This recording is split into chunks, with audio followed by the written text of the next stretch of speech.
या बातमीपत्राचे प्रमुख प्रायोजक प्लॅटिनम मॉल इंद्रधनु सोलापूर. सोलापुरातील सर्वात प्रतिष्ठित इंद्रधनु सोसायटीचा नवीन भव्य कमर्शियल प्रोजेक्ट आता रेल्वे स्टेशनच्या अगदी शेजारी शहराच्या मध्यवर्ती ठिकाणी.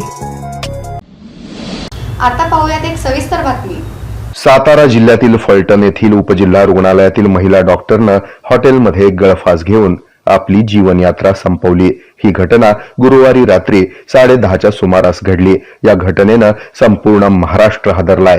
आत्महत्येपूर्वी महिला डॉक्टरनं स्वतःच्या हातावर माझ्या मरण्याचं कारण पोलीस उपनिरीक्षक गोपाळ बदने असून ज्यानं 4 वेळा माझ्यावर अत्याचार केला, तसंच प्रशांत बनकर यानं 4 महिने शारीरिक आणि मानसिक छळ केला असं लिहून ठेवलंय. या प्रकरणी फलटण शहर पोलीस ठाण्यामध्ये पोलीस उपनिरीक्षक गोपाळ बदने आणि ती जिथं राहत होती त्या घरमालकाचा मुलगा प्रशांत बनकर यांच्यावर मानसिक आणि शारीरिक त्रास तसंच लैंगिक अत्याचार गुन्हा दाखल करण्यात आलाय. या प्रकरणी पोलीस अधिकाऱ्याला निलंबित केला असून दोघांचा शोध सुरू आहे. हे आहे मेट्रोकास्ट केबल नेटवर्क आणि आपण पाहत आहात द न्यूज प्लस.